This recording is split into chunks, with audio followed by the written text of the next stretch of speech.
সবাইকে নমস্কার। জয় যিশু। বন্ধুরা,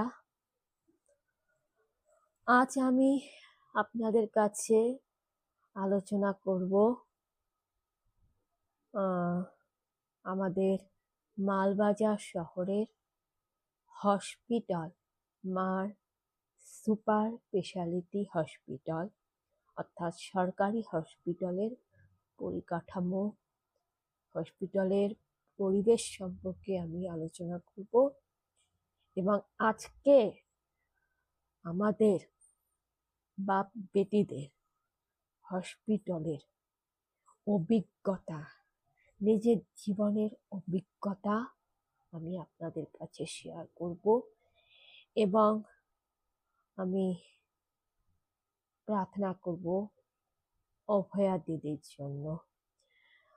আমি লড়াইটা যেন সার্থক হয় এবং সঠিক ন্যায় বিচার হয়। তো তার আগে আমি আমাদের মাল হসপিটালের কথা বলবো। তো শুরুর আগে বলি যে মাল হসপিটালের যে অবস্থা, সেটা প্রত্যেকটা পশ্চিমবঙ্গের প্রত্যেকটা হসপিটালের একই অবস্থা। হয়তো আমার মনে হয় যে এরকমই ছোট বড় কিছু না কিছু একটা সমস্যা, প্রবলেম ছিল, আর সেটা আরজি করেও ছিল। তাই প্রতিবাদ করতে গিয়ে, মেয়েটি জনগণের সেবা করতে গিয়ে একটা দুষ্কৃতীর হাতে ধর্ষিতা হয়ে অকালে অপঘাতে ইহলোক ত্যাগ করেছে। মেয়েটি হয়তো এটারই প্রতিবাদ করেছিল এবং কিছু দুর্নীতিবাজ নিজেদের দোষ ঢাকতে সেই অভয়া দিদিকে ধর্ষণ করলো, খুন করলো। এবারে আমি বিষয়টা খুলে বলি যে কিসের প্রতিবাদ। দেখুন, কলকাতার হসপিটালে কি হচ্ছে সেটা তো আমরা জানবো না। আমরা ডুয়ার্সবাসী, আমরা মালবাজারবাসী। মাল হসপিটালে গিয়ে আমাদের যা অবস্থা এবং যা দেখেছি, সেই অভিজ্ঞতার থেকে কিছুটা হয়তো উদাহরণ, কিছুটা হয়তো আন্দাজ আমরা করতে পারছি এবং সেই অভিজ্ঞতা আপনাদের কাছে শেয়ার করছি। অভিজ্ঞতা কি, যে আমি আগের দিন বলেছিলাম যে আমার অ্যাজমার সমস্যা আছে, আমার শ্বাসকষ্টের সমস্যা আছে, এবং সেটা আমি আগের ভিডিওতে আমি বলেছিলাম।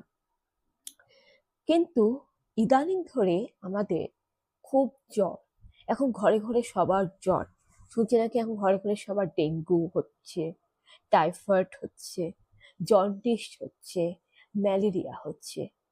তো এবার ডাক্তার তো বুঝবে না যে আমাদের ডেঙ্গু হয়েছে না টাইফয়েড হয়েছে না জ্বর হয়েছে। তো ডাক্তার ব্লাড টেস্ট করতে দিয়েছে। তো আজকে আমরা খালি পেটে ব্লাড টেস্ট করতে হসপিটালের লাইনে দাঁড়িয়েছিলাম। এবারে ব্লাড টেস্ট শুরু করে ওরা 10টা থেকে, কিন্তু ইএনটি করতে হয় 9টা থেকে, লাইন পড়ে যায় 8টা থেকে। ডাক্তারের ওই টিকিটটা, ওই স্লিপটা নিয়ে গেলাম, লাইনে দাঁড়িয়ে আছি। তখনও ওই ব্লাড টেস্টের রুমটা খোলেনি।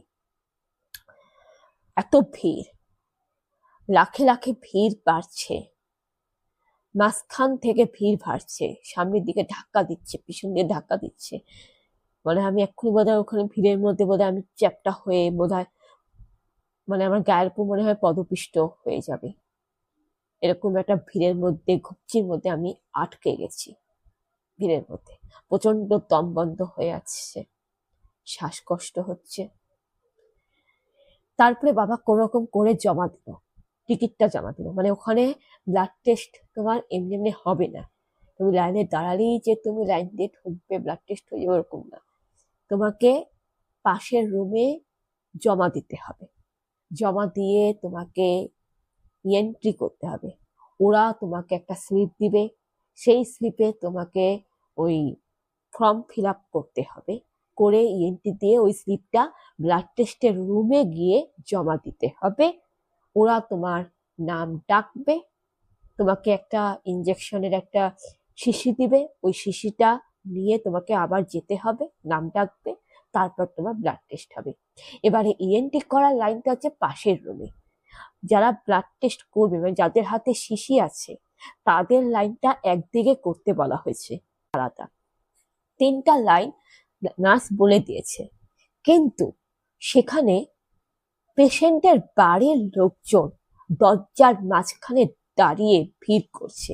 তা আবার কি, পেশেন্টের গার্জেন থাকলে একটা কথা ছিল, পেশেন্টের গার্জেনও গেছে, আবার গার্জেনের মানে একজন পেশেন্টের পরিবারের মানে 14 গোষ্ঠী চলে গেছে হসপিটালে। একজন পেশেন্টের 14 গোষ্ঠী গিয়ে সে লাইনের মধ্যে দাঁড়িয়ে আছে। কোনো বাগানের লোক না, ভালো পোশাক আশাক ভালো, ভদ্র সভ্য শিক্ষিত পরিবারের একজন অভিজাত শ্রেণীর পরিবারের মানুষজন গিয়ে ভিড় করছে। আমাদের থেকেও আরো অবস্থা ভালো যাদের, ভাবুন।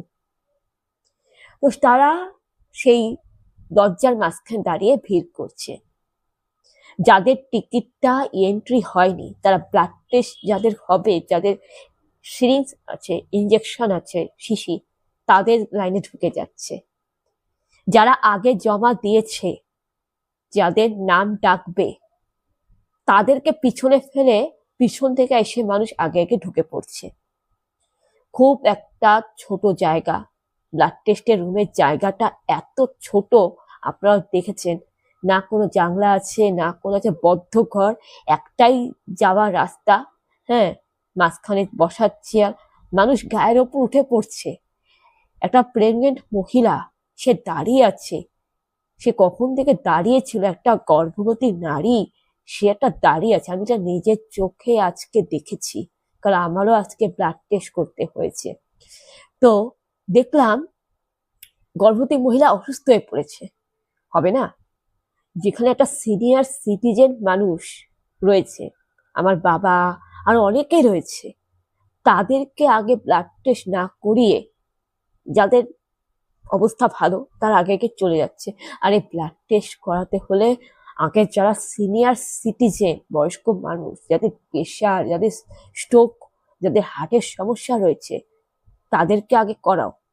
সিনিয়র পেশেন্ট, যাদের ইমার্জেন্সি রয়েছে, তাদেরকে করাও। যারা হসপিটালে ভর্তি হয়েছে, মানে সদ্য হসপিটালে স্যালাইন, অক্সিজেনে, হুইল চেয়ারে যারা ভর্তি আছে, অ্যাডমিট আছে, যারা গর্ভবতী নারী, যারা যারা সিনিয়র সিটিজেনশিপ, বয়স্ক মানুষ, এবং কোলে বাচ্চা শিশু, নবজাতক শিশু অসুস্থ, সেই বাচ্চা শিশুদের, এদেরকে আগে ব্লাড টেস্ট করাও। কিন্তু না, এদেরকে পরে হচ্ছে, মাঝখান দিয়ে সব ঢুকে যাচ্ছে।